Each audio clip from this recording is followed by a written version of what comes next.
Download this code from codegive.com, link in the description below. Don't make grids without knowing this in Unity, a tutorial. Creating grids in Unity can be a common task for game developers, especially in 2D games or tile-based games. However, setting up grids without a solid understanding can lead to performance issues, lack of flexibility, and other complications. This tutorial will guide you through the key concepts for creating efficient grids in Unity, along with a code example. Key concepts for grid creation. 1. Understanding grid structure. A grid is typically a 2D array where each element represents a cell. The grid can be defined by its width and height, which correspond to the number of columns and rows. 2. Cell size and world positioning. Each cell in the grid has a size, width and height, and a position in the world space. You need to calculate the position of each cell based on its index. 3. Efficiency.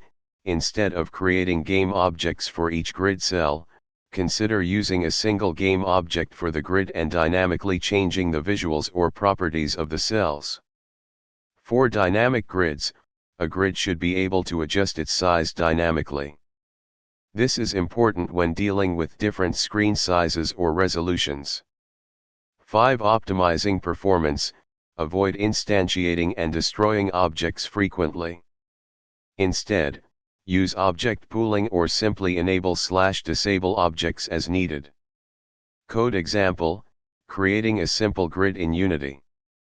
In this example, we will create a simple grid using a 2D array and visualize it using Unity's debug.drawLine method. This is just for the sake of simplicity. In a real project, you'd probably want to instantiate prefabs for each cell. Step 1. Create a new script. Create a new C script in Unity and name it gridmanager.cs. Sharp. Using Unity Engine. Public class grid manager, mono behavior. Public int width equals 10, / number of columns. Public int height equals 10, / number of rows. Public float cell size equals 1.0 f, / size of each cell. Private vector 3, grid, / array to hold cell positions. Void start. Create grid. Void create grid. Grid equals new vector 3 width, height.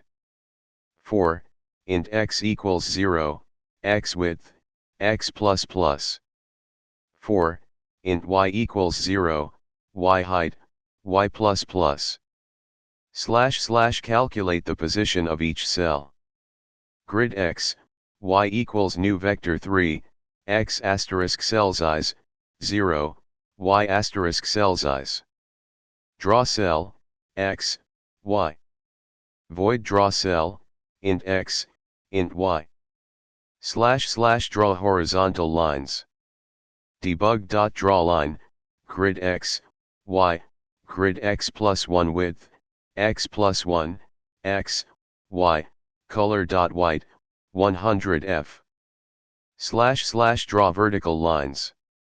Debug.drawLine, grid x, y, grid x, y plus 1 height, y plus 1, y, color.white, 100f.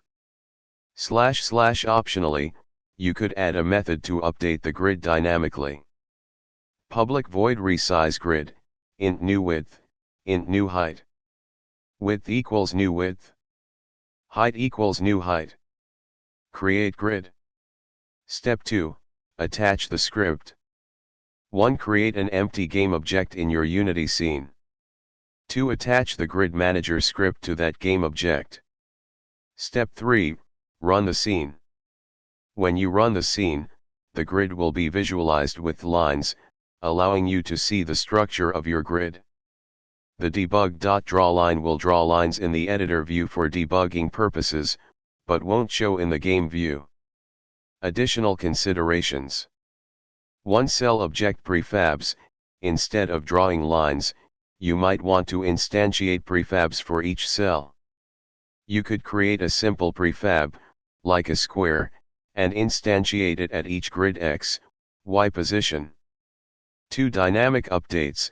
If your game allows for dynamic changes to the grid, like resizing or adding/removing cells, implement methods to handle these changes efficiently. 3. Collision and interactivity. If your grid cells need to interact with player actions, like clicks, ensure you add colliders to your cell prefabs. 4. Performance. For larger grids, consider using a more sophisticated data structure or visual representation to maintain performance. Conclusion. Creating grids in Unity is a fundamental skill that can enhance your game design capabilities. This tutorial provided a simple starting point, focusing on understanding the structure, efficiency, and flexibility of grids. Experiment with the provided code, implement your own features, and continue learning to optimize your grids for your specific game needs.